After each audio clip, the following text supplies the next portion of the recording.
শুরু করতে যাচ্ছি নবরা গল্পের ২৬ থেকে ৩০ নম্বর পর্ব। তো চলুন গল্পে যাওয়া যাক। ভোরের আলো ফুটতে না ফুটতেই জাওয়াদ তার ঘর থেকে বেরিয়ে এলো। মনের আকুলতা তাকে টেনে নিয়ে যাচ্ছিল রান্নাঘরের দিকে। গুলনুরকে খুঁজতে খুঁজতে সে শেষ পর্যন্ত এসে থমকে দাঁড়ালো রান্নাঘরের দরজায়। রান্নাঘরের মেঝেতে কয়েকজন দাসী মশলা বাটা আর তরকারি বাটার কাজে ব্যস্ত।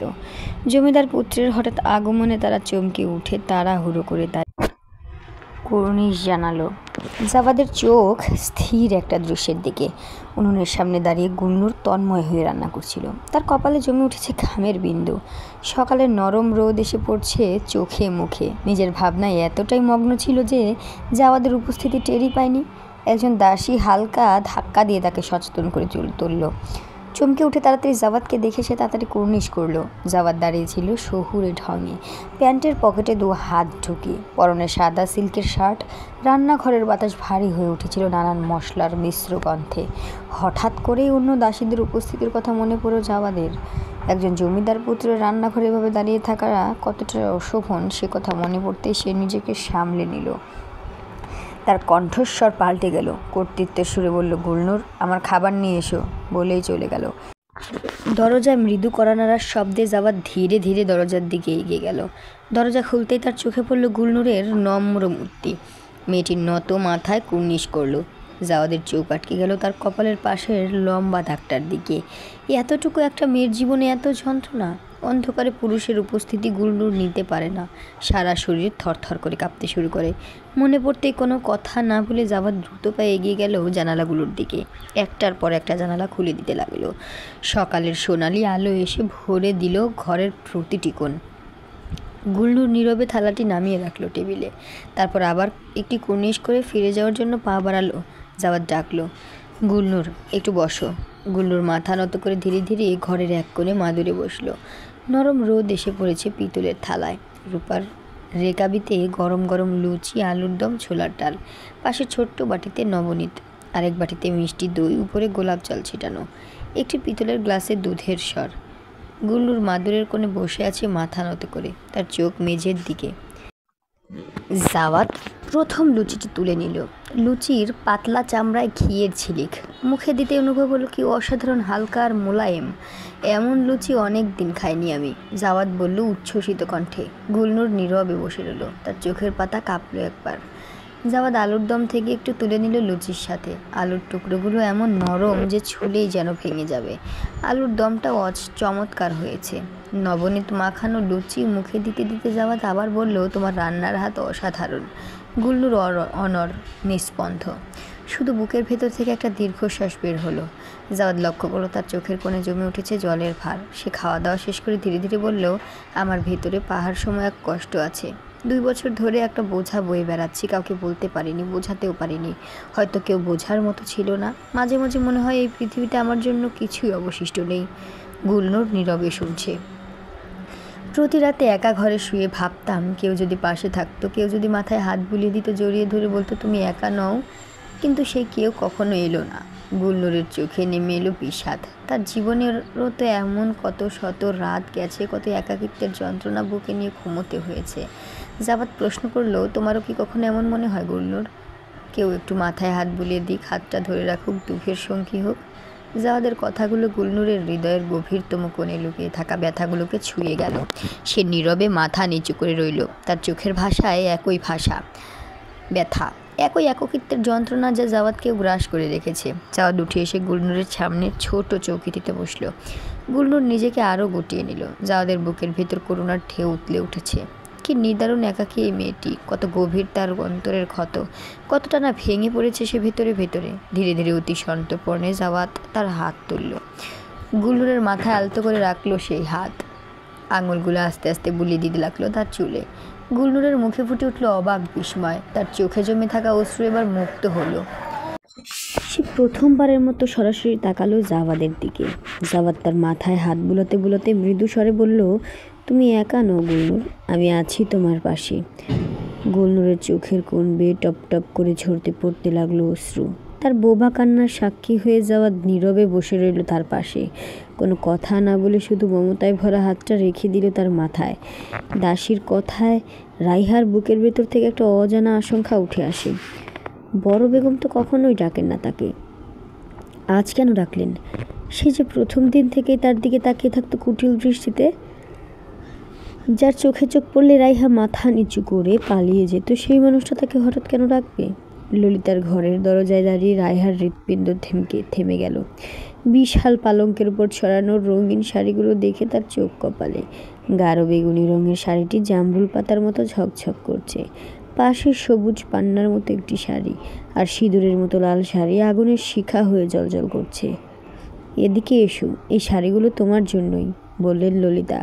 রাইহা যেন স্বপ্ন দেখছে। আমার জন্য? তার কণ্ঠে বিস্ময়, অবিশ্বাস। ললিতা মৃদু হেসে এগিয়ে এলেন। হ্যাঁ, তোমার জন্য। পরো তো, তোমাকে শাড়িতে কেমন লাগে দেখি। রাইহা তখনও ঘোরে, সে লজ্জায় রাঙা হয়ে গেল। আমি তো শাড়ি পরতে জানি না, আমি শিখিয়ে দেব। চলো আগে এই বেগুনি শাড়িটা দিয়ে শুরু করি। ধীরে ধীরে ললিতা রাইহাকে সাজাতে লাগলেন। প্রথমে পেটিকোট, তারপর নবম সিল্কের ব্লাউজ। রাইহা অবাক বিস্ময়ে দেখছিল কীভাবে ললিতা শাড়ি পরাচ্ছেন। এই যে আঁচলটা এভাবে কাঁধে তুলে দাও, ললিতা বললেন। আয়নার সামনে দাঁড়িয়ে রাইহা নিজেকে চিনতেই পারল না। বেগুনি রঙের শাড়িতে তার ফর্সা গায়ের রং আরও ফুটে উঠেছে। ললিতা মুক্ত দৃষ্টিতে তাকিয়ে রইলেন। প্রথম দিনের কথা মনে পড়ে গেল। কি ঘৃণাই না করেছিলেন এই মেয়েটিকে। কতবার ভেবেছিলেন মোহর থেকে বেল করে দেবেন, কিন্তু আজ তিনি নিজের হাতে সাজিয়ে দিচ্ছেন তাকে। আর একটা পরবে? ললিতা লাল শাড়িটা তুলে ধরলেন। এই লাল রংটা তোমার গায়ে খুব মানাবে। রাইহার চোখে মুখে শিশুর মতো আনন্দ। পরবো। ললিতা ধৈর্য ধরে শেখালেন কিভাবে শাড়ি পরতে হয়, কুচি করা থেকে শুরু করে আঁচল কাঁধে ফেলা সবই। শুধু তাই নয়, সেই সঙ্গে শেখালেন বাঙালি মেয়েদের আদব কায়দাও। রাইহা মন দিয়ে শিখছিল, প্রতিটি ভঙ্গি, প্রতিটি আদব। তার মনে হচ্ছিল সে নতুন করে জন্ম নিচ্ছে। তার চোখে জল এসে গেল। ললিতার দিকে তাকিয়ে বলল, আপনি ভীষণ ভালো। রাইহা যখন ঘর থেকে বেরিয়ে যাচ্ছিল, তখন হঠাৎ সুফিয়ান সাহেবের সঙ্গে মুখোমুখি হলো।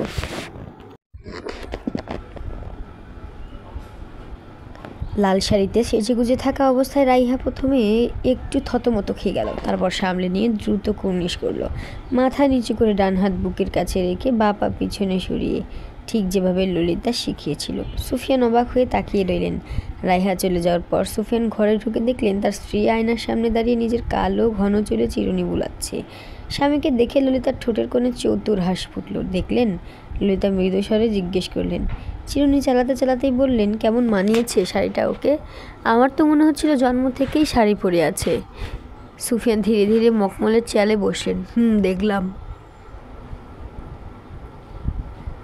ভালো কাজ করেছে ওকে শাড়ি পরিয়ে। এই বাড়িতে থাকতে হলে আমাদের রীতিনীতি মেনে চলতে হবে।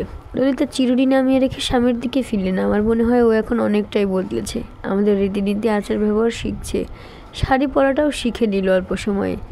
জাওয়াদের সঙ্গে ওর বিয়ে দিলে কেমন হয়? সুফিয়ান চেয়ারে আরও গভীরভাবে হেলান দিয়ে বসলেন। আমি সেটাই ভাবছিলাম, একটা মেয়েকে এভাবে তো থাকতে দিতে পারি না। একটা জমিদার বংশের উত্তরাধিকারীর বিয়েও সামান্য ব্যাপার নয়, তাই আমি খোঁজ খবর নেওয়ার জন্য লোক পাঠিয়েছি। ললিতা অবাক হলেন। তিনি জানতেন না যে স্বামী এত দূরে গিয়েছেন। সুফিয়ান বললেন, যা যা শুনেছি সব সত্যি হলে বিয়ের সিদ্ধান্ত নেওয়া যায়, তবে তার আগে। তিনি ললিতার দিকে তাকালেন। তুমি আরও কিছুদিন ওকে দেখো, আমাদের সংস্কৃতি, সংস্কার এসব শেখাতে পারো কিনা। এ বাড়ির বউ হওয়া সহজ নয়, শুধু রূপ আর শিক্ষা যথেষ্ট নয়, চাই আমাদের ঐতিহ্যের প্রতি শ্রদ্ধা বোঝাপড়া।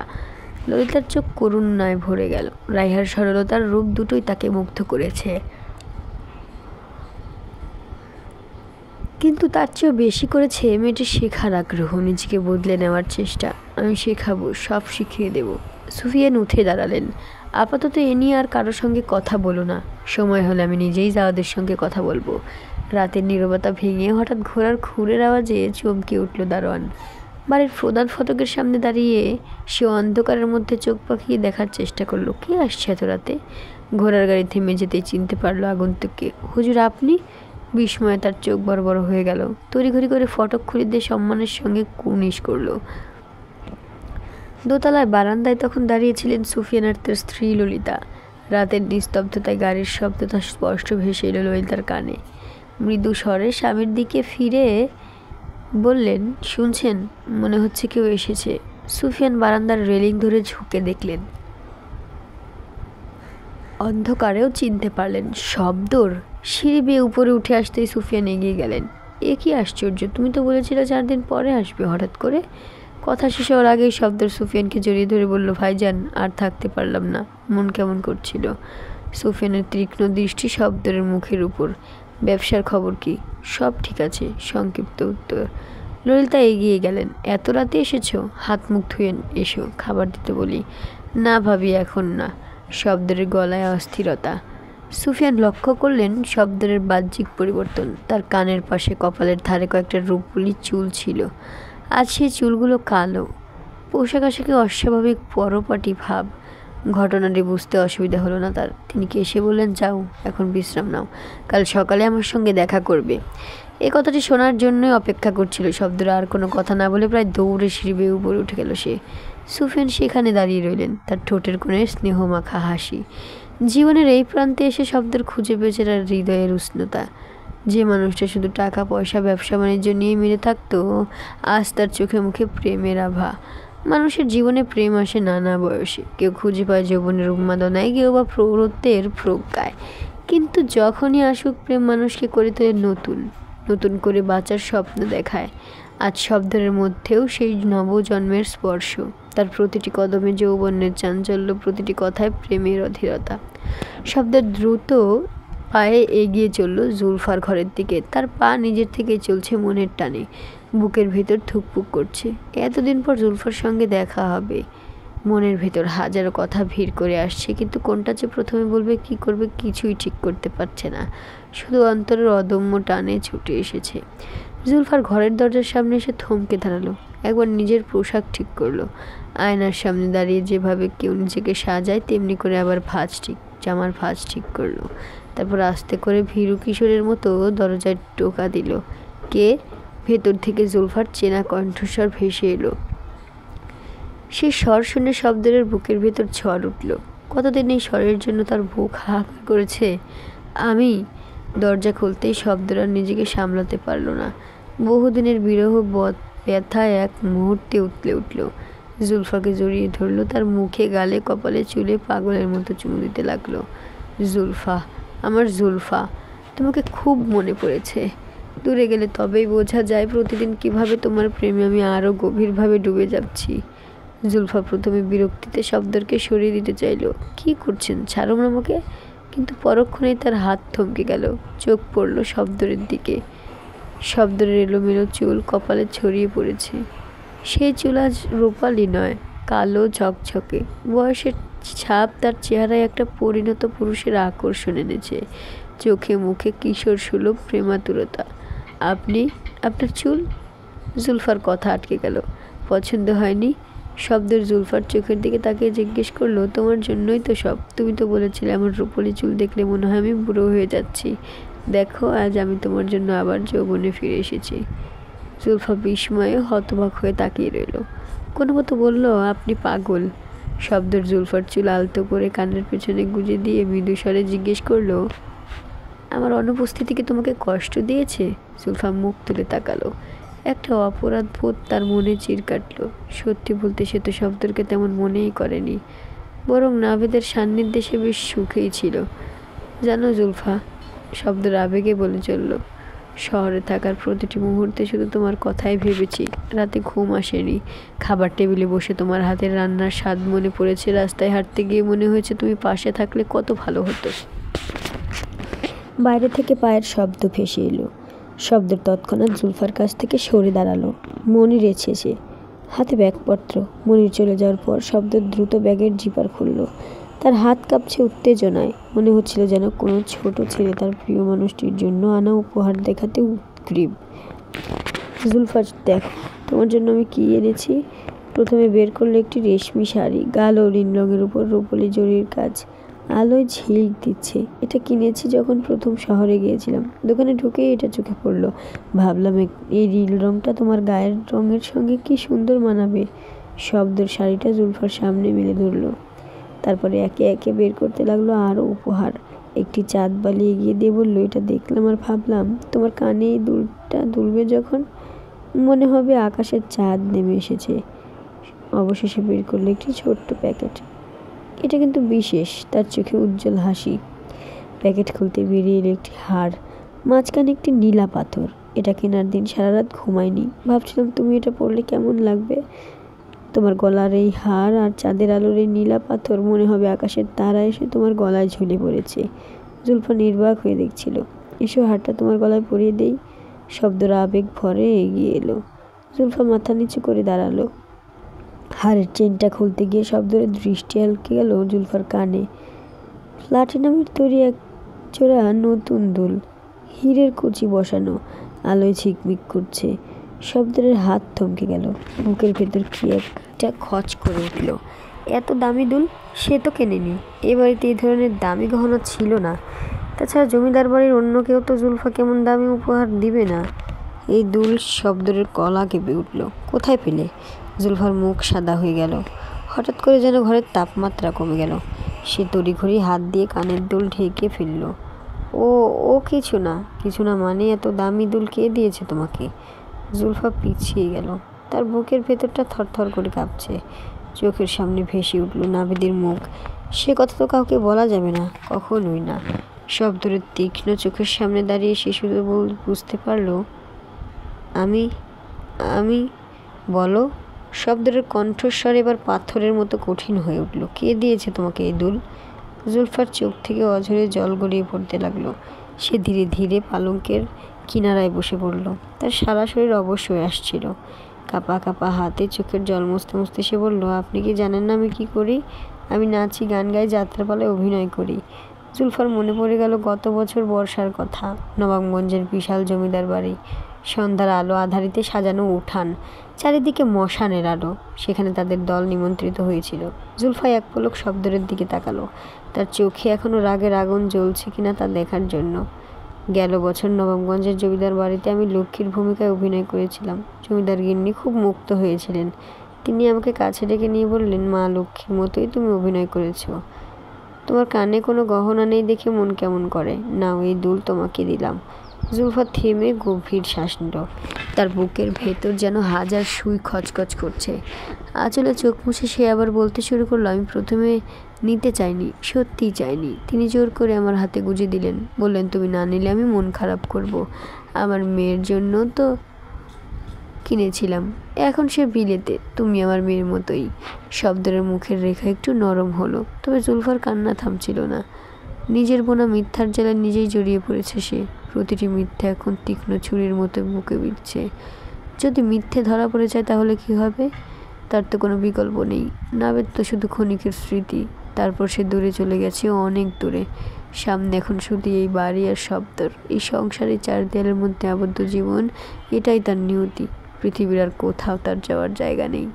শব্দ ধীরে ধীরে এগিয়ে এলো। তার কঠিন মুখের রেখাগুলো নরম হয়ে এসেছে। চোখে অনুশোচনার ছায়া। সে জুলফার সামনে এসে দাঁড়ালো। কয়েক মুহূর্ত চুপ করে থেকে ধীরে ধীরে জুলফার কাঁধে হাত রাখলো। জুলফা, আমাকে ক্ষমা করে দাও।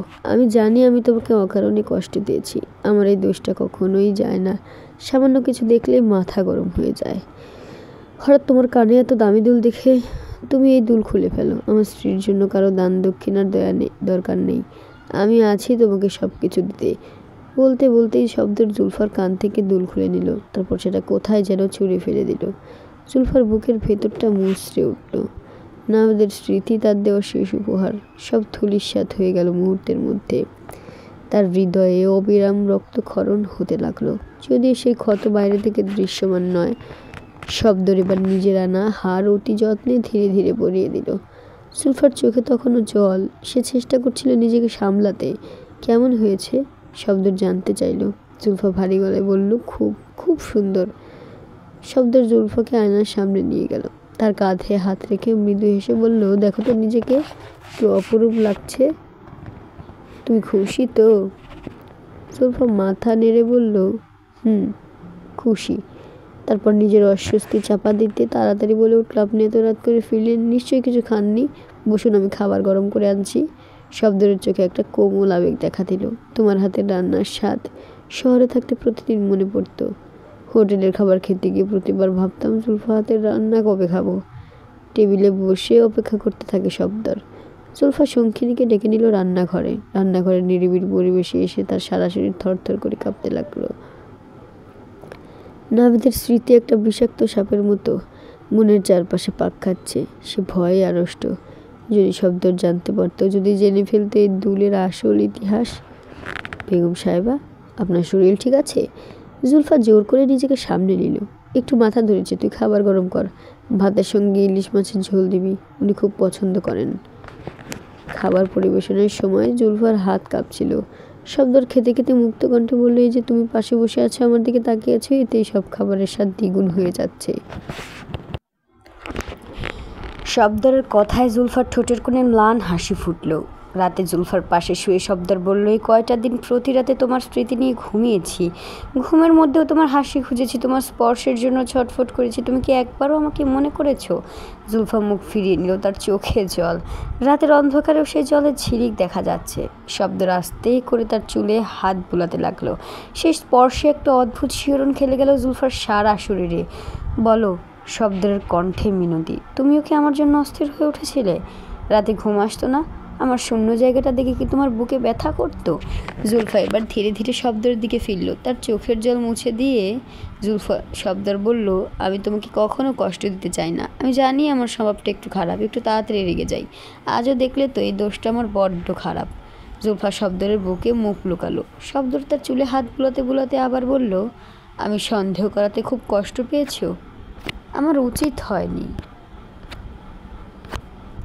জুলফা কিছু বলল না। তার বুকের ভেতরে একটা অদ্ভুত অনুভূতি, অনুশোচনা, অপরাধবোধ নাকি ভয়।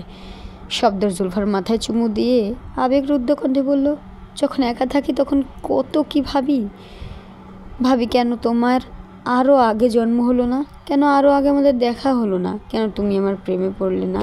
জুলফা মৃদু স্বরে বলল, আমিও ভাবি। জুলফা বুকের ভেতর থেকে সাড়া দিল, আমাদের এই ভালোবাসাটা কবে দুইতরফা হবে? কবে তুমি আমাকে তোমার সব কিছু দিয়ে ভালোবাসবে? বাসি তো, নয়তো কি একসঙ্গে থাকতাম? শব্দর দীর্ঘশ্বাস ফেলল। সে প্রেম কি জানে, ভালোবাসা কেমন হয় জানে। সেসব অনুভূতি জুলফার মধ্যে নেই। শুধু দায়িত্ববোধ, কর্তব্যবোধ এগুলোই আছে। তাছাড়া কিছুক্ষণ আগের ঘটনা। জুলফা যদিও বলেছে দুলটা কোনো এক হিন্দু জমিদার বেগম দিয়েছে, তবে তার মনে খটকা লাগছে। প্রশ্ন করতেই জুলফা এমন ভয় পেয়ে গেল কেন? মুখ এত ফ্যাকাশে হয়েই বা গেল কেন? হঠাৎ তার ধমক শুনে ভয় পেয়েছিল, নাকি অন্য কিছু? জুলফা সুন্দরী, অল্প বয়সী, বিয়ের পর থেকে তাকে কখনো সেভাবে স্বামী হিসেবে মেনে নিতে পারেনি। অন্য কারো প্রতি আকৃষ্ট হওয়া কি খুব অস্বাভাবিক? শব্দর জুলফাকে আরও শক্ত করে বুকের সঙ্গে জড়িয়ে ধরল। তবে আর বনের ভিতর সন্দেহের বীজ ইতিমধ্যেই অঙ্কুরিত হতে শুরু করেছে। সেদিন থেকে শব্দর জুলফার প্রতিটি কদম, প্রতিটি নিঃশ্বাস অনুসরণ করতে থাকলো। জুলফা যখন বনের পথে পা বাড়াতো তখন সে ছায়ার মতো অনুসরণ করতো তাকে।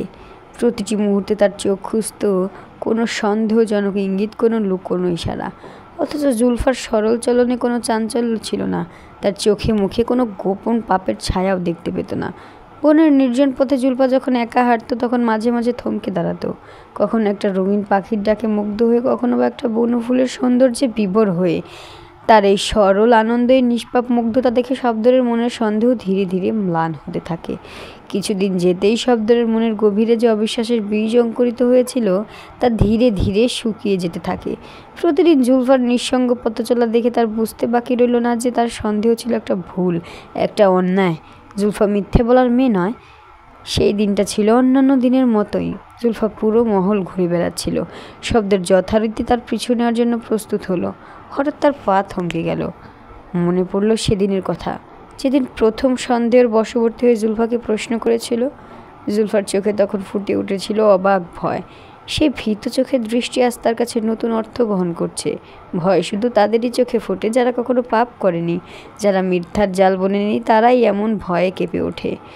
জুলফার সেই ভীত চোখেই ছিল তার সবচেয়ে বড় বেপান, তার নির্দোষিতার সাক্ষ্য। শব্দের ঘুরে দাঁড়ালো। জুলফার পিছু না নিয়ে নিজের কাজে বেরিয়ে গেল। বিশ্বাসের চেয়ে বড় কোনো সম্পদ নেই। আর সেই বিশ্বাস ভেঙে যাওয়ার ভয়ে যে অবিশ্বাস জন্ম নেয় তা নিজেকেই ধ্বংস করে। এই উপলব্ধির সাথে সাথে শব্দের মন থেকে সমস্ত সন্দেহের কালো মেঘ কেটে গেল। দুপুরের খরতাপে পুড়ে যাচ্ছে কোটাস জনপদ। সুফিয়ান ভূঁইয়া বসে আছেন বিশাল জমিদারির প্রাণকেন্দ্র গুদাম ঘরে। এখানে শত শত কৃষকের স্বপ্ন আর ভরসা জমা থাকে। শব্দের ছোটবেলা থেকেই দেখেছে কিভাবে ভাইজান শুধু নিজের নয়, পুরো অঞ্চলের কৃষকদের ভরসাস্থল হয়ে উঠেছেন। তাদের গোদামে ধান জমা রাখতে পারলে কৃষকেরা নিশ্চিত থাকে, তারা জানে উচিত দামে বিক্রি হবে তাদের ফসল। কিন্তু আজ সেই নিরাপত্তায় বেড়া ভেঙে পড়তে চলেছে। রাজধানীর বড় ব্যবসায়ীরা একযোগে চুক্তি বাতিল করে দিয়েছে। শুধু তারা নয়, বিভিন্ন অঞ্চলের বড় ব্যবসায়ীরাও চুক্তি বাতিল করেছে। এর মানে 1000 মণ ধান পড়ে থাকবে গুদামে, আর তার দাম পড়বে তলানিতে। সবচেয়ে বেশি ক্ষতি হবে ছোট কৃষকদের, যারা ভরসা করে ফসল তুলে দিয়েছে গুদামে, অগ্রিম নিয়েছে সামান্য। তাদের সংসার চলবে কি করে? সুফিয়ান ভূঁইয়ার চোখে মুখে দুশ্চিন্তা, হাতে চিঠি। বছরের পর বছর ধরে তিনি যে বিশ্বাসের সম্পর্ক গড়ে তুলেছেন ব্যবসায়ীদের সাথে, তা এভাবে ভেঙে পড়ার কারণ কি? কে বা কারা এমন ষড়যন্ত্র করলো যে একসঙ্গে সবাই পিছিয়ে গেল? সুফিয়ান শব্দকে উদ্দেশ্য করে বললেন, এই বিপদ শুধু আমাদের না, আমাদের উপর নির্ভর করে আছে 500 কৃষক পরিবার। তাদের ছেলে মেয়ের পড়াশোনা, বিয়ে, চিকিৎসা সব কিছুর জন্য তারা আমাদের কাছে আসে। আমরা যদি ভেঙে পড়ি তাহলে এই গ্রামের অর্থনীতি ভেঙে পড়বে। বাইরে জ্যৈষ্ঠ মাসের রোদ চড়ছে আরও। গুদামের ভেতর থেকে ভেসে আসছে ধানের গন্ধ। সেই গন্ধে মিশে আছে কত কৃষকের ঘামের গন্ধ, তাদের স্বপ্নের সুবাস। শব্দর ভাবে এই লড়াইটা তাদের জিততেই হবে। শুধু ব্যবসার প্রশ্ন নয়, এটা মানুষের বেঁচে থাকার লড়াই। আমি আবার যাব রাজধানীতে, কাল ভোরেই রওনা দেব ভাইজান, শব্দর বলল। প্রথমে দেখা করব মতিন সাহেবের সঙ্গে, উনি সবচেয়ে বড় আড়তদার। সবাই তার কথা শোনে। তারপর যাব নারায়ণগঞ্জ, খুঁজে বের করতে হবে কারা আমাদের বিরুদ্ধে এই ষড়যন্ত্র করেছে। সুফিয়ান উঠে দাঁড়ালেন। টাকার খেলায় মানুষ কতটা নিচে নামতে পারে তার কোনো সীমা নেই। সাবধানে থেকো, আর যদি দেখো যে কেউ অতিরিক্ত বন্ধুত্ব দেখাচ্ছে, তাকে আরও বেশি সন্দেহ করবে। দূরে মাঠে কৃষকরা কাজ করছে, তাদের গায়ে লেগেছে রোদের তেজ। শব্দর ভাবছে আগামীকালের কথা। কি অপেক্ষা করছে তার জন্য রাজধানীতে? কেন অদৃশ্য শত্রুর জালে জড়িয়ে পড়েছে তাদের ব্যবসা? আর সবচেয়ে বড় কথা, কিভাবে বাঁচাবে সেই অঞ্চলের এত মানুষের জীবন জীবিকা? গুলনুরের সঙ্গ জাওয়াদের ক্ষত বিক্ষত মনের মলম হয়ে উঠেছে। প্রতিদিন বিকেল নামলেই জাওয়াদের চোখ বুক খুঁজে বেলায় গুলনুরকে। কখনো কখনো বাগানের নিরালায়, কখনো ধোয়াচ্ছন্ন রান্নাঘরে, আবার কখনো বা দক্ষিণমুখী বারান্দার কোণে। তার হাতে সব সময় থাকে একটা মোটা খাতা। সেই খাতার পাতায় গুলনুর লিপিবদ্ধ করে তার মনের কথা। জাওয়াদের প্রতিটি কথার উত্তরে গুলনুরের কলম নেচে ওঠে, কখনো দ্রুত, কখনো ধীরে। গুলনুরের হৃদয়ে এই সম্পর্কের শিকড় কতটা গভীরে প্রথিত তাই এখনও রহস্য। তবে জাওয়াদ যখন তার সামনে বসে জীবনের নানা গল্প শোনায়, তখন সে মনোযোগ দিয়ে শোনে। তাদের নিয়ে জমিদার বাড়ির দাসীদের মুখে মুখে ঘুরে বেড়ায় নানা কথা। কেউ বলে এটা কল্প করুণার খেলা, কেউ বলে প্রেমের একখান, আবার কারো কাছে এটা শুধুই পাগলামি। সুফিয়ান ভূঁইয়ার কানেও এসে বসেছিল সেই গুঞ্জন, তবে তিনি কখনো প্রত্যক্ষ করেননি সেই দৃশ্য। আজ বিকেলের শেষ রোদে তিনি নিজের চোখেই দেখলেন। জাওয়াদ নীলনগের গাড়িটা অলস গতিতে এগিয়ে যাচ্ছিল গ্রামের কাঁচা সড়ক ধরে। পাশে উপস্থিতি গুলনুরের। গাড়ির জানালা দিয়ে ভেসে আসা হাওয়ায় উঠছিল তার ওড়নার প্রান্ত। সঙ্গে সঙ্গে সুফিয়ানের কপালে চিন্তার রেখা দেখা দিল। দাঁড়িয়ে রইলেন নিথর হয়ে। গাড়িটা থামলো একটা বিশাল বটগাছের নিচে। চারিদিকে ছড়িয়ে আছে গাছের শিকড়, দূরে বিস্তৃত ধানের ক্ষেত।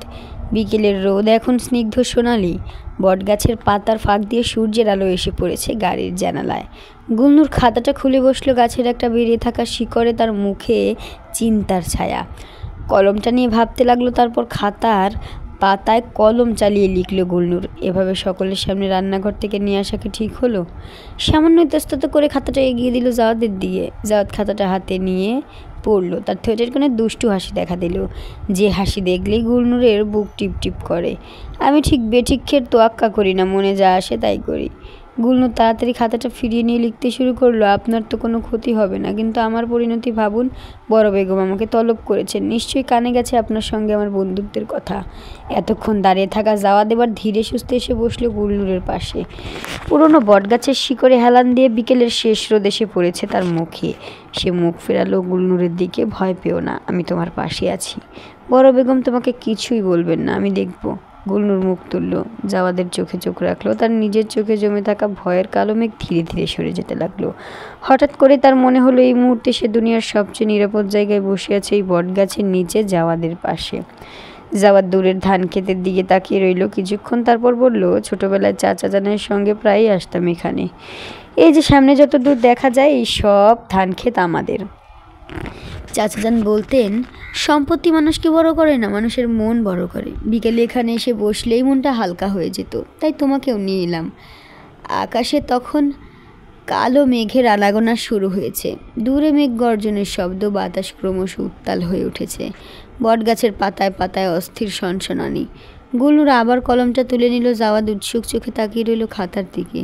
বাতাসে খাতার পাতা উড়ে যেতে চাইছে। গুলনুর বাঁ হাত দিয়ে চেপে ধরে লিখলেও, একটা কথা জিজ্ঞেস করব? করো। আপনার ঘৃণা লাগে না? কিসের ঘৃণা? অসুচি মেয়ের সঙ্গে কথা বলতে। দূরে বিদ্যুৎ চমকায়, মেঘের গর্জনও আরও কাছে চলে এসেছে। অসুচি? জাওয়াদের চোখে বিস্ময়। অসুচি। যার দেহে পুরুষের দেওয়া কলঙ্কের দাগ, সে তো চিরতরে নাপাক হয়ে গেছে। কে বলেছে তোমাকে এসব? সবাই। বাতাস আরও তীব্র হয়ে উঠেছে। বটগাছের ডালপালা দুলছে প্রচণ্ডভাবে। জাওয়াদ এক দৃষ্টিতে গুলনুরের দিকে তাকিয়ে থেকে বলল, যারা তোমাকে অসুচি বলে তাদের মন কলুষিত, বিষাক্ত। যে নরপশু একজন নারীর উপর অত্যাচার করে সেই অসুচি, তুমি নও, কখনোই নও। আকাশ তখন কালো মেঘে ছেয়ে গেছে। বাতাসে উড়ে আছে ধুলোর কুণ্ডলী। গুলনুর আবার লিখতে শুরু করে, এখানকার কেউ জানে না আমার অতীত। যদি জানতে পারে আপনার সম্মানে কালি পড়বে। কেন কালি পড়বে? লোকে বলে আমার ছায়া মারানো পাপ। আল্লাহর গজব নেমেছে আমার উপর। গ্রামে কেউ আমার দিকে ফিরেও তাকাতো না। আপনারও আমার সঙ্গে মেলামেশা করা উচিত নয়, সমাজের চোখে হেয় হয়ে যাবেন। আকাশে প্রচণ্ড মেঘের গর্জন, বিদ্যুতের ঝিলিক, বাতাসে উড়ে যাচ্ছে শুকনো পাতা। জাওয়াদ গভীর মনোযোগে পড়ে লেখাটা। তার চোখে মুখে ক্ষোভ জ্বলে উঠলেও ধীর স্থির কণ্ঠে বলল, আমাদের সমাজে অনেক কিছুই ভুল হয়ে আসছে বহুকাল ধরে। এসব কুসংস্কার মেনে চললে তো চলবে না। তোমার সঙ্গে যা হয়েছে তা অমানবিক, পাশবিক। একজন নারীর জীবনের চেয়ে বড় আঘাত আর কিছু হতে পারে না। আমি জানি এই যন্ত্রণা ভোলা অসম্ভব, কিন্তু এই যন্ত্রণাকে তোমার শক্তিতে পরিণত করো, দুর্বলতায় নয়। আমি তো কলঙ্কিত, আমার শরীরে। জাওয়াদ তার লেখা শেষ হতে দিল না, বলল, শরীর কেবল একটা খোলস, আসল মানুষ বাস করে মনে, হৃদয়ে। তোমার মন এখনও সে আগের মতোই পবিত্র, নির্বল। কেউ তা নষ্ট করতে পারেনি, পারবেও না। সবাই যে বলে আমি নষ্ট হয়ে গেছি, যারা এমন বলে তারা নিজেরাই নষ্ট। তাদের মন এতটাই সংকীর্ণ যে তারা শুধু বাহিরটা দিয়ে মানুষকে বিচার করে। ঝড়ো হাওয়ায় উড়ে যেতে চাইছে খাতার পাতা। গুলনুর কষ্টে সামনে নিয়ে লিখল, আপনি জমিদার পুত্র, আপনার সঙ্গে আমার বন্ধুত্ব। আমি মানুষ, তুমিও মানুষ। জমিদার, প্রজা, ধনী দরিদ্র এসব শুধু বাইরের পরিচয়, আসল পরিচয় মানবতায়। তাছাড়া তুমি একজন অসাধারণ মানুষ গুলনুর। লোকে জানলে কি বলবে? লোকে সব সময় কিছু না কিছু বলবে, কিন্তু মানুষের কথায় কি সূর্য থেমে যায়? চাঁদ কি আর ওঠে না? বাতাস কি বইতে ভুলে যায়? তাহলে তুমি কেন একটা ঘটনাতেই থেমে থাকবে? দুজনেই নীরব। চারিদিকে শুধু বাতাসের শব্দ, বটগাছের পাতায় পাতায় মর্মর ধ্বনি। আকাশে তখনও কালো মেঘের ভিড়, অথচ বৃষ্টি নামার কোনো লক্ষণ নেই, বরং বাতাস ক্রমশ জোরালো হচ্ছে। জাওয়াদ উঠে দাঁড়ালো, গুলনুরের দিকে হাত বাড়িয়ে বলল, চলো। গুলনুর প্রথমে ইতস্তত করলো, তারপর জাওয়াদের হাতে হাত রেখে উঠে দাঁড়ালো। দুজনে হাঁটতে শুরু করলো ধান ক্ষেতের আল ধরে। প্রচণ্ড বাতাসে উড়ে যাচ্ছে জাওয়াদের চুল। গুলনুরের গায়ে জড়ানো হালকা নীল ওড়নাটা উঠছে পতাকার মতো। তার কালো চুলের গুচ্ছ নাচছে হাওয়ায়। জাওয়াদ মুগ্ধ চোখে তাকিয়েছে তার দিকে। গুলনুরের মুখের গঠনে একটা অন্যরকম মাধুর্য আছে, কোমল অথচ ধারালো। দূরে কালো মেঘের গর্জন, আকাশের রং ক্রমশ গাঢ় হয়ে আসছে। জাওয়াদ আলতো করে গুলনুরের হাত ধরলো, চলো ফিরে যাই, বৃষ্টি আসছে। নীল রঙের পুরনো গাড়িটা ধীরে ধীরে এগিয়ে চলেছে গ্রামের কাঁচা রাস্তা ধরে। বৃষ্টির প্রথম ফোঁটা পড়তে শুরু করেছে গাড়ির জানালায়, কাচে। টুপ টুপ টাপ। বাড়ি ফেরার পর গুলনুর সোজা চলে গেল বড় এবং ললিতার ঘরের দিকে। তার বুকের ভেতরটা ধুকপুক করছে, জানে আজ রক্ষে নেই। দরজার বাইরে দাঁড়িয়ে সে আস্তে করে টোকা দিল, ভেতরে আয়। ললিতার কণ্ঠস্বরে বিরক্তি। গুলনুর মাথা নিচু করে ঘরে ঢুকলো। ললিতা বিছানার কিনারায় বসেছিলেন। উঠে দাঁড়ালেন, তার চোখে মুখে রাগ আর ঘৃণা। বাড়ির দাস দাসীদের কানাঘুষো তিনি শুনেছেন, নিজের চোখেও দেখেছেন। তার একমাত্র ছেলে জাওয়াদ কীভাবে এই বোবা দাসীর ঘর থেকে বের হয়, বাগানে গোপনে দেখা করে। কোথায় গিয়েছিলি? ললিতার গলা থেকে যেন বিষ ঝরে পড়ল। গুলনুর দাঁড়িয়ে রইল মাথা নিচু করে, তার হাত দুটো থরথর করে কাঁপছে। বল। ললিতা এক পা এগিয়ে এলেন। তারপর নিজের সঙ্গে কথা বলার মতো করে বললেন, ওহ তুই তো কথা বলতে পারিস না, তাই বুঝি আমার ছেলেকে ভুলাতে এত সুবিধা হচ্ছে। গুল্লুরের চোখের কোণে জল জমে এলো। সে মাথা নেড়ে না বোঝানোর চেষ্টা করলো। চুপ! ললিতা গর্জে উঠলেন। তোর এ অভিনয় আমি বুঝি। এতদিন তোকে সরল ভেবেছিলাম, কিন্তু তুই একটা শয়তান। জমিদার পুত্রকে ফাঁদে ফেলার মতলব আছিস। ভেবেছিস কি নিজেকে মজলুম দেখিয়ে যাওয়াদের মন জয় করে নিবি, তারপর জমিদার বাড়ির বউ হয়ে বসে থাকবি? গুলনুরের চোখ থেকে জল গড়িয়ে পড়ল গালে। ললিতা তার সামনে এসে দাঁড়ালেন। এই প্রথম আর শেষবারের মতো সাবধান করে দিচ্ছে, আমার ছেলের আশেপাশে ঘোরাঘুরি করার চেষ্টা করবি না। ডাকলেও যাবি না, দূরে দূরে থাকবি। কথা বুঝতে পেরেছিস? গুলনুর তাড়াতাড়ি মাথা নিলে হ্যাঁ বোঝালো। এখন যার মনে রাখিস, পরের বার এমন কিছু শুনলে তোকে এই বাড়ি থেকে বের করে দেবো। যা, এখন যা, দূর হ। গুলনুর পিছিয়ে পিছিয়ে দরজার দিকে গেল। বাইরে তখন ছমছম করে বৃষ্টি পড়ছে, আকাশটাও কাঁদছে তার সঙ্গে। ভোরের আলো ফুটতে না ফুটতেই জমিদার বাড়িতে হইচই পড়ে গেল। খামারের বৃদ্ধ কর্মচারী সবুর মিয়া হাঁপাতে হাঁপাতে ছুটে আসেন। তার মুখে কথা সরছে না, শুধু হাত নেড়ে খামারের দিকে ইশারা করছেন। সুফিয়ান ভুইয়া তখন ফজরের নামাজ শেষ করে জায়নামাজে বসে আছেন। শব্দ নতুন জামা কাপড় পরে রাজধানী যাওয়ার জন্য প্রস্তুত হচ্ছিল। সবুরের চিৎকারে দুজনেই ছুটে গেল খামারের দিকে। খামারে পৌঁছে যা দেখলো তাতে দুজনেরই পা যেন মাটিতে গেঁথে গেল। সকালের নরম রোদে 10টা গরু মরে পড়ে আছে। এই গরুগুলোই ছিল খামারের মুখ। প্রতিদিন প্রতিটি গরু গড়ে 30 লিটার করে দুধ দিত। তাদের চোখ খোলা। শব্দ ধীরে ধীরে এগিয়ে গেল মৃত গরুগুলোর দিকে। গরুগুলোর নিথর দেহ দেখে তার বুকের ভেতরটা মোচড় দিয়ে উঠল। এই গরুগুলোই ছিল তাদের খামার বাড়ির সম্পদ, তাদের ভরসা। সে মাথা নিচু করে প্রতিটি গরুর কাছে গিয়ে পরীক্ষা করলো। চামড়ায় কোথাও আঁচড়ের দাগ নেই, মুখ দিয়ে রক্ত বা ফেনা বের হয়নি, যেন ঘুমিয়ে আছে। চাচা, রাতে কি কোনো অস্বাভাবিক শব্দ শুনেছেন বা দেখেছেন? সবুর মিয়া মাথা চুলকে বললেন, না হুজুর, আল্লাহর কসম কিচ্ছু বুঝতে পারি নাই। রাইতে যখন শেষবার দেখছি গরুগুলো ঘাস খেতেছিল, সকালে উঠা দেখি। তার কণ্ঠ রুদ্ধ হয়ে গেল। চারপাশে ততক্ষণে বেশ ভিড় জমে গেছে। কেউ ফিস করে বলছে এটা জিনপুরীর কাজ, কেউ বলছে বদনজর লেগেছে। বয়স্ক এক লোক দাড়ি চুলকাতে চুলকাতে মন্তব্য করলো, আজকালকার দিনে কি আর ভালো থাকতে আছে? সব কিছুর পিছনেই শয়তানি। শুধু শব্দের মন বলছে এর পিছনে মানুষের হাত আছে। গতকাল ব্যবসায়ীদের সাথে চুক্তি ভেঙে গেছে, আজ তার গরুগুলো মারা গেল। এই দুটো ঘটনা নিছক কাকতালীয় নয়। দূরে দাঁড়িয়ে আছেন সুফিয়ান ভুইয়া। চোখে তার হতাশা, যেন জাগ্রত অবস্থায় কোনো ভয়ঙ্কর দুঃস্বপ্ন দেখেছেন। সকালের নরম রোদে পুকুর ঘাটে বসে রাইহা একটা উপন্যাসের বই পড়ছিল। ঠিক তখন গল্পের দুই নায়ক নায়িকা পরস্পরের কাছাকাছি আসছে। হঠাৎ পেছন থেকে জাওয়াত গম্ভীর কণ্ঠস্বরে ভেসে এলো, এখানে আমি বসি? রাইহা চমকে উঠে বলল, তো? জাওয়াত রাইহার থেকে 3 ধাপ উপরে বসে কপট গাম্ভীর্য রেখে বলল, তুমি বসেছ কেন? রাইহা বিস্ময়ে চোখ বড় করে বলল, বসলে কি হয়েছে? জাওয়াত ভ্রু কুঁচকে কিছুক্ষণ চুপ করে রইল। তারপর নিজের সঙ্গেই কথা বলার মতো করে বলল, থাক, বাদ দাও। তারপর খামার বাড়ির দিকে তাকালো সে। দূর থেকে সবাইকে পিঁপড়ের মতো দেখাচ্ছে। 2 জমিদারই সেখানে উপস্থিত, তাই সে যাচ্ছে না। কি করে যে এতগুলো গরু একসঙ্গে মারা গেল? জাওয়াত নীরবতা ভেঙে বলল, নাভেদ পাটোয়ারির কি খবর? কবে তোমাকে নিয়ে যাবে? রাইহা এমনভাবে ঘাড় ঘুরিয়ে তাকালো যেন বিদ্যুৎ খেয়েছে। আমি কি করে জানবো? তুমিই তো জানবে। জাওয়াদের কণ্ঠে ব্যঙ্গাত্মক। তোমরা কি প্রেম করছো না? রাইহা পাথরের মূর্তির মতো স্থির হয়ে গেল। তার চোখ দুটো বড় বড় হয়ে উঠল বিস্ময়ে। কয়েক মুহূর্ত কেটে গেল নীরবতায়। তারপর নিজেকে সামনে নিয়ে বলল, কে বললো আমরা প্রেম করছি?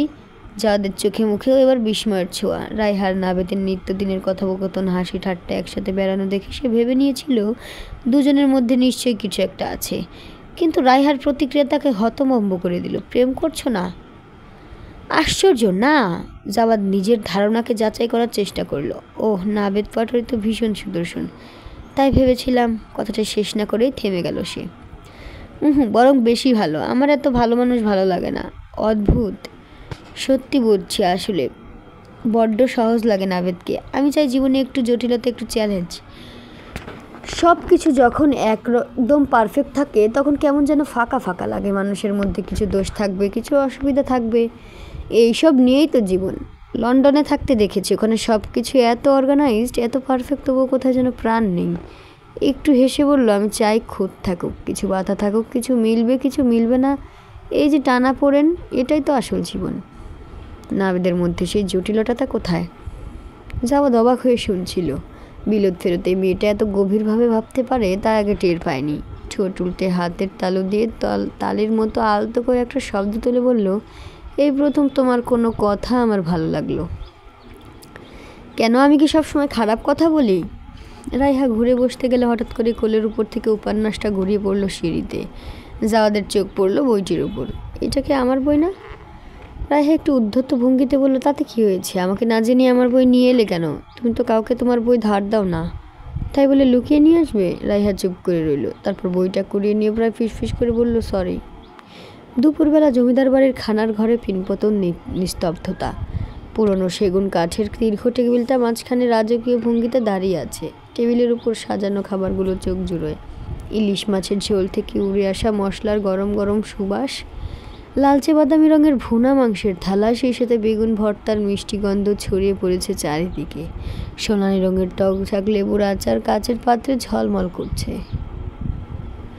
টেবিলের চারপাশে জমিদার পরিবারের সদস্যরা নীরবে বসে আছে।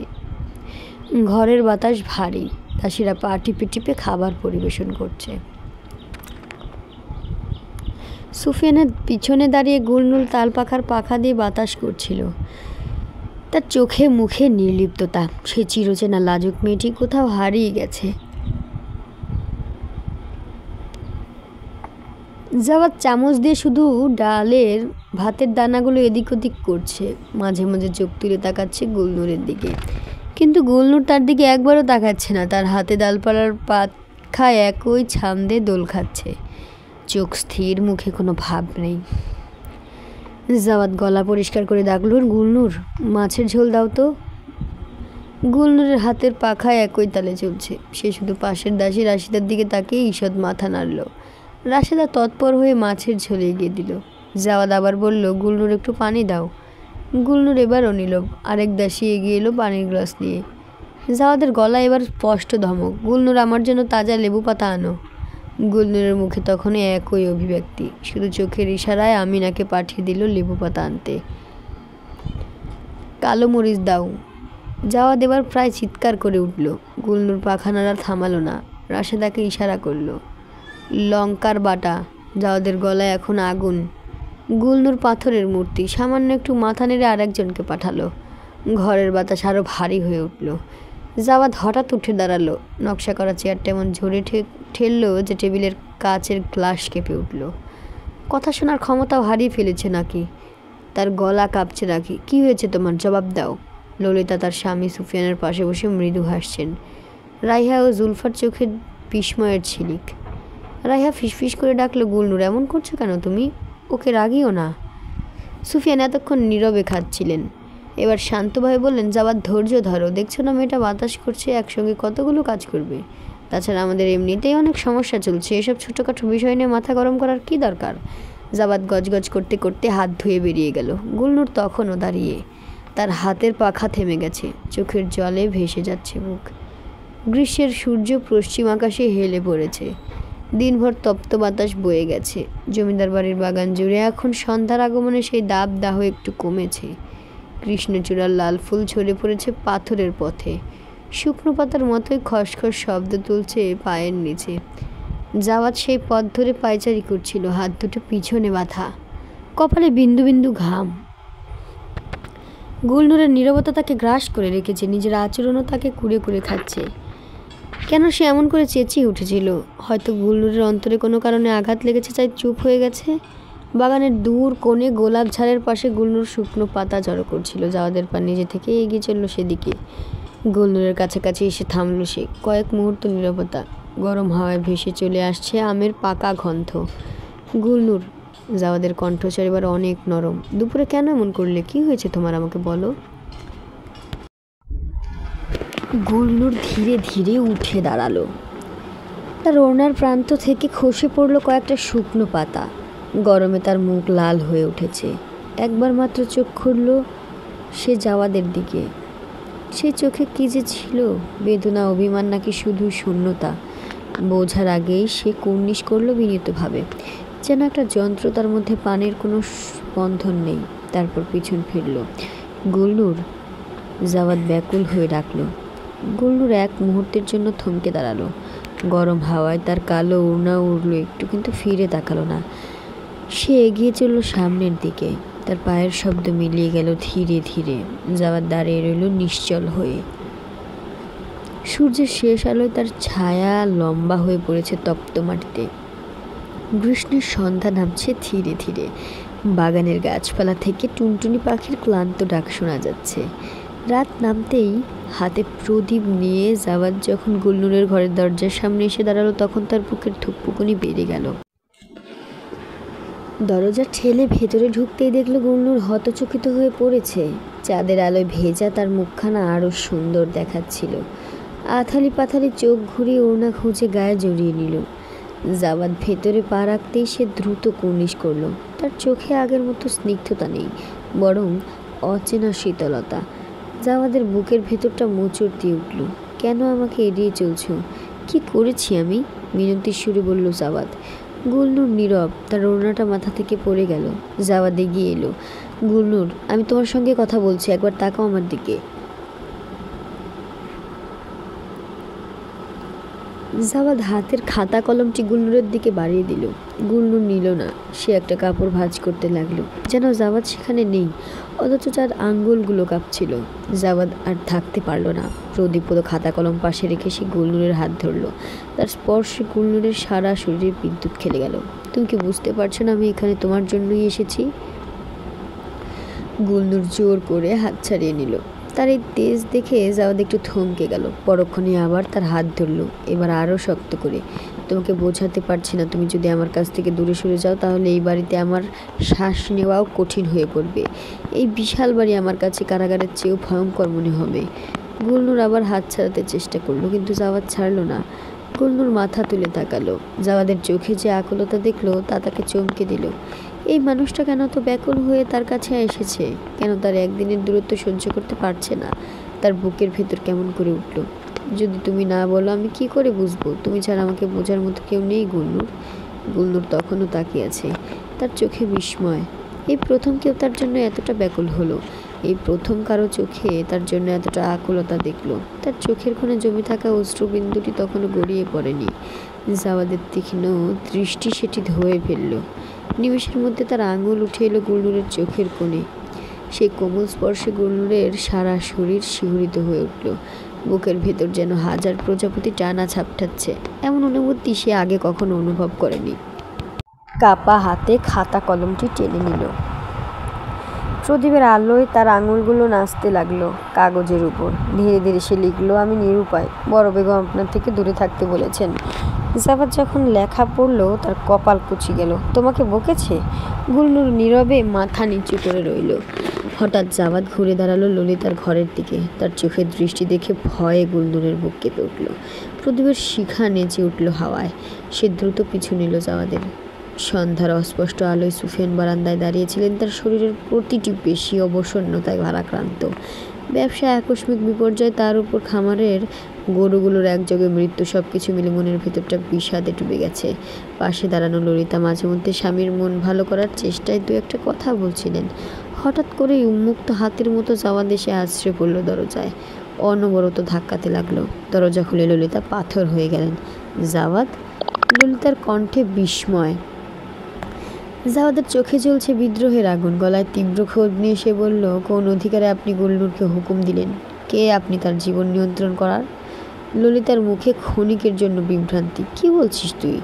ভান করবেন না, আপনি গুলনুরকে আমার থেকে দূরে থাকতে বলেছেন কারণ সে একজন দাসী। হ্যাঁ বলেছি, শুধু দাসী নয়, ও অস্পৃহ। ওর সঙ্গে তোর এই মেলামেশা আমাদের বংশ মর্যাদায় কলঙ্ক। বংশমর্যাদা? জাওয়াদের ঠোঁটের বিদ্রুপের হাসি। আপনার এই তথাকথিত মর্যাদা নিয়ে আপনি থাকুন। আপনার কাছে গুলনুর শুধু একজন মানুষ, সে আমার বন্ধু। ললিতা গলার জোর বাড়িয়ে বললেন, তুই আমার ছেলে, তোর সঙ্গে কার সম্পর্ক হবে, কে তোর কাছাকাছি আসবে, সব আমি ঠিক করব। আপনি আপনি কে? আমার জীবনের মালিক, আমার হৃদয়ের শাসক? না, আপনি কিছুই না। আপনার এই অহংকার, এই জাতপাতের বিষাক্ত চিন্তা সব আমি ঘৃণা করি। জাওয়াদ, মায়ের সঙ্গে কিভাবে কথা বলছিস? আমি তোর... জাওয়াদ তার কথা শেষ হতে দিল না। আমি মানুষকে মানুষ হিসেবেই দেখি। আপনার মতো জাতের দোহাই দিয়ে কাউকে ঘৃণা করি না। আপনি আমার জীবন নিয়ন্ত্রণ করতে পারবেন না। ললিতার চোখ অশ্রু সজল হয়ে উঠল। তুই তুই আমার ছেলে না, তুই আমার... হ্যাঁ, আমি আপনার ছেলে না, আমি একজন স্বাধীন মানুষ। আপনার এই সংকীর্ণ চিন্তার কারাগারে আমি বন্দি থাকবো না। ঠিক তখনই অন্ধকারের বুক চিরে সুফিয়ানের গম্ভীর কণ্ঠস্বর ভেসে এলো, তার গলায় বজ্রের গর্জন। জাওয়াদ! সেই ডাকে জাওয়াদের সমস্ত শরীর শিউরে উঠল। সে ধীরে ধীরে পেছনে ফিরল, দেখলো অন্ধকার থেকে বেরিয়ে আসছে সুফিয়ান। তার চোখে জ্বলছে অগ্নিশিখা, মুখের রেখা কঠোর। বাবা, আমি। চুপ! সুফিয়ানের গর্জনে থমকে গেল রাতের নিস্তব্ধতা। মায়ের সঙ্গে এইভাবে কথা বলার স্পর্ধা কোথায় পেলে? যে রক্ত তোমার শিরায় বইছে সেই রক্তের মর্যাদা রাখতে শেখনি? রক্তের মর্যাদা? মানুষের রক্ত কি আলাদা হয় বাবা? একজন দাসীর শিরায় যে রক্ত বয়ে যায় তা কি জমিদারের রক্ত থেকে ভিন্ন? এই অন্ধ কুসংস্কার, এই বিষাক্ত বিভেদ কিছুই আমি মানি না। সুফিয়ানের মুখের পেশিগুলো শক্ত হয়ে উঠল, চোয়ালের হাড় কঠিন। মুহূর্তের মধ্যে তার ভারী হাত উঠে এলো বাতাসে। ঠাস করে একটা প্রচণ্ড চড় পড়ল জাওয়াদের বাগালে। শব্দটা প্রতিধ্বনিত হলো চারপাশে। বাইরে থেকে গুলনুর নিঃশব্দে সব দেখছিল। তার বুকের ভেতরটা মোচড় দিয়ে উঠল। জাওয়াদের গালে ফুটে উঠেছে 5 আঙ্গুলের স্পষ্ট দাগ, রক্তের আভা। জাওয়াদ ধীরে ধীরে মাথা তুলল, বাবার জ্বলন্ত চোখের দিকে অবিচল দৃষ্টিতে তাকিয়ে রইল। সুফিয়ান চেঁচিয়ে বলেন, তুমি আমার ছেলে না, বাজারের অকর্মা গেও। সারাদিন শুধু বাড়িতে পড়ে থাকা, কোনো কাজের ধার নিয়ে যাও না, আর কখন তখন দাসীর সঙ্গে ঘুরে বেড়াও। এর উপর আবার মা বাবার সামনে দাঁড়িয়ে অধ্যত্ত আচরণ করছো। জাওয়াদ চরের জ্বালা বুকে নিয়ে শান্ত কণ্ঠে বলল, রক্তের ভেতর কি কারো জাতপাত লেখা থাকে? সুফিয়ান হঠাৎ পাশের টেবিলে প্রচণ্ড মুষ্টিঘাত করলেন। শব্দটা বাজের মতো আছড়ে পড়ল ঘরে। তুমি আমাকে জ্ঞান দেবে? তোমার মতো অপদার্থ সন্তান যে আমার ঔরসে জন্মেছে, এটাই আমার জীবনের সবচেয়ে বড় অভিশাপ। বাবা, তোমার বয়সী ছেলেরা পরিবারের মান মর্যাদা বাড়াচ্ছে, ব্যবসা সামলাচ্ছে, আর তুমি শুধু আমাদের বংশের কলঙ্ক। তোমার দাদা তোমার বয়সে কত বড় জমিদার ছিলেন জানো? আর তুমি দাসীর সঙ্গে বসে সমাজ সংস্কারের স্বপ্ন দেখছো। জাওয়াদের চোখে জল টলটল করছে। আমি যা করছি তা ভুল নয় বাবা, মানুষে মানুষে এই বিভেদ। সুফিয়ান বিদ্রুপের হাসি হাসলেন, সেই হাসিতে যেন বিষের ছিটে। তাই নাকি? তবে যাও, তোমার দাসীর সঙ্গেই থাকো। আমার বাড়িতে তোমার মতো কলঙ্কের স্থান নেই। কেবল তোমার মায়ের অনুরোধে এতদিন তোমার মতো নালায়েককে সহ্য করে এসেছি। ললিতা বিস্ফোরিত চোখে স্বামীর দিকে তাকালেন। কি বলছেন? চুপ করুন। ঠিকই শুনেছ, ওর জন্ম নেওয়াটাই ছিল একটা মস্ত বড় ভুল। তিনি ছেলের দিকে জ্বলন্ত দৃষ্টিতে তাকালেন। তুমি আমার ছেলে হওয়ার যোগ্যতা হারিয়েছ। এমন বিদ্রোহী অভদ্র সন্তান আমার প্রয়োজন নেই। এই সম্পত্তির একটা না করেও তোমার ভাগ্যে জুটবে না।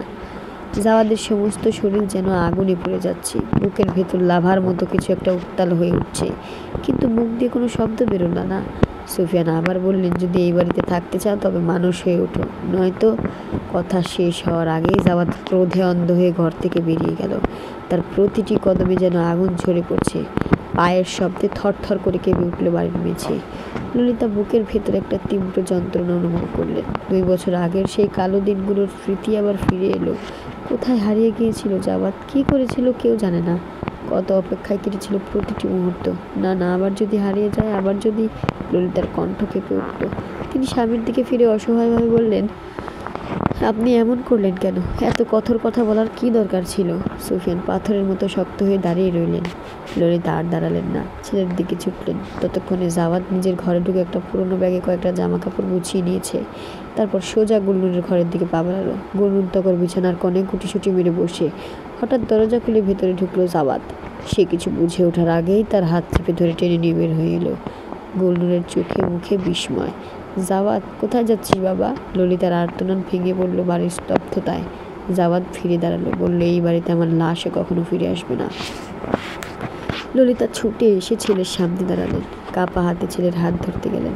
চোখের জলে ভেসে যাচ্ছে তার মুখ। বললেন, না বাবা, এমন করিস না। তোর বাবার কথায় রাগ করেছিস, আমার উপর ছাড়।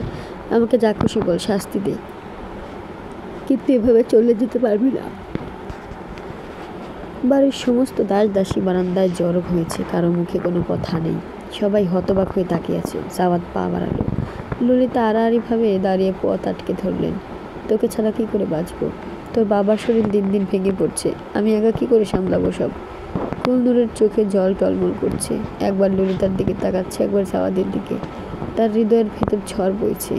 জাওয়াদের হাতের মুঠো আরও শক্ত হলো। সরে যান, আমাকে যেতে দিন। না, যেতে দেব না। ললিতা ছেলেকে জড়িয়ে ধরলেন প্রাণপণে। ছাড়ুন, জাওয়াদ মায়ের হাত সরিয়ে দিল। তবে আমার বুকে পা দিয়ে যা, এই বুকে লাথি মেরে যা। ললিতা 2 হাত 2 পাশে জড়িয়ে বুক পেতে দিলেন। আমার দেহের উপর দিয়ে পথ করে যেতে হবে তোকে। জাওয়াদের চোখে জল এসে গেল। সে নিজেকে শক্ত করে রাখলো। গুলনুরের হাত ধরে টানতে টানতে মাকে পাশ কাটিয়ে সিঁড়ি দিয়ে নামতে লাগলো। ললিতা টলতে টলতে নামলেন পিছনে। শেষ চেষ্টা হিসেবে গুলনুরের হাত চেপে ধরে বললেন, গুলনুর তুই একটু বোঝা একে, তোর কথা শুনবে, তোর কথা ফেলতে পারবে না। জাওয়াদ গুলনুরকে আরও কাছে টেনে নিয়ে বলল, যেখানে আমি সেখানেই তুমি, এই সোনার খাঁচা থেকে তোমাকে মুক্তি দেব আমি। ললিতা শেষ চেষ্টা হিসেবে 2 হাতে গুলনুরের হাত আঁকড়ে ধরলেন। এই ক্ষীণ বাঁধনটুকুই ছেলেকে আটকে রাখার শেষ ভরসা। তার চোখে মুখে অসহায় মিনতি। কাপা গলায় বললেন, একটু থাম বাবা, রাত পোহাক সকাল হোক, তারপর যা ভালো মনে হয় করিস। এই রাতে জাওয়াদ প্রথমে আস্তে টান দিল গুলনুরের হাত। ললিতা ছাড়লেন না। তার আঙুলগুলো আরও শক্ত হয়ে গেল। জাওয়াদ আবার টান দিল, এবার আরেকটু জোরে, কিন্তু মায়ের হাতের বন্ধন আরও শক্ত হলো। তখন হঠাৎ কি ভর করলো জাওয়াদের উপর। একটা প্রচণ্ড টান দিয়ে গুলনুরকে নিজের বুকের কাছে টেনে নিল সে। মুহূর্তের মধ্যে গুলনুরের শরীর ছিটকে এলো বুকের কাছে। ললিতার হাত ছিটকে গেল। জাওয়াদের বুকের উত্তাপ গুলনুরের সারা দেহে ছড়িয়ে পড়ল। তার রক্তের শিরা উপশিরা একটা অদ্ভুত শিহরণ খেলে গেল। জাওয়াদের বুকের ধুকপুকানো তার কানের পর্দায় তালে তালে বাজতে লাগলো। সেই স্পন্দনে তার শরীরের প্রতিটি স্নায়ু অবশ্যই আসছে। মাথার ভেতরে একটা ঘোর লেগে গেল। টের পেল জাওয়াদের বুকের স্পর্শে তার নিজের হৃদস্পন্দনও দ্রুত হয়ে উঠছে। দুটো বুকের স্পন্দন যেন এক তালে বাজছে। জাওয়াদের দেহের উষ্ণতা তার শরীরকে আচ্ছন্ন করে ফেলল। চোখের সামনে সব ঝাপসা হয়ে এলো। শুধু অনুভব করলো জাওয়াদের বুকের স্পর্শ, তার দেহের উত্তাপ আর সেই নিবিড় আলিঙ্গনের মধ্যে নিজের অস্তিত্বের বিলীন হয়ে যাওয়া। জাওয়াদ শেষবারের মতো ললিতার দিকে তাকালো। তার চোখে জমে থাকা অভিমানের মেঘ এবার বৃষ্টি হয়ে ঝরে পড়ল। আপনারা আমার ক্ষতগুলো সারাতে পারলেন না, বরং আরও গভীর করে দিলেন। এবার আমি নিজেই সেগুলো সারিয়ে নেব। সে আর দাঁড়ালো না। গুলনুরকে বুকে নিয়ে দ্রুত পা বাড়ালো অন্ধকারের দিকে। পিছনে ভেসে আসছে ললিতার করুণ আর্তনাদ, ওরে কেউ ডাক, ওকে, ও শুনছে না, ওরে কেউ ধর। ললিতার কান্না মিলিয়ে গেল রাতের নিস্তব্ধতায়। জাওয়াদ আর গুলনুর মিশে গেল রাতের কালো আধারের বুকে। তাহলে আজকে পর্যন্তই, দেখা হচ্ছে আগামী পর্বে। ততদিন ভালো থাকুন। আসসালামু আলাইকুম সবাইকে।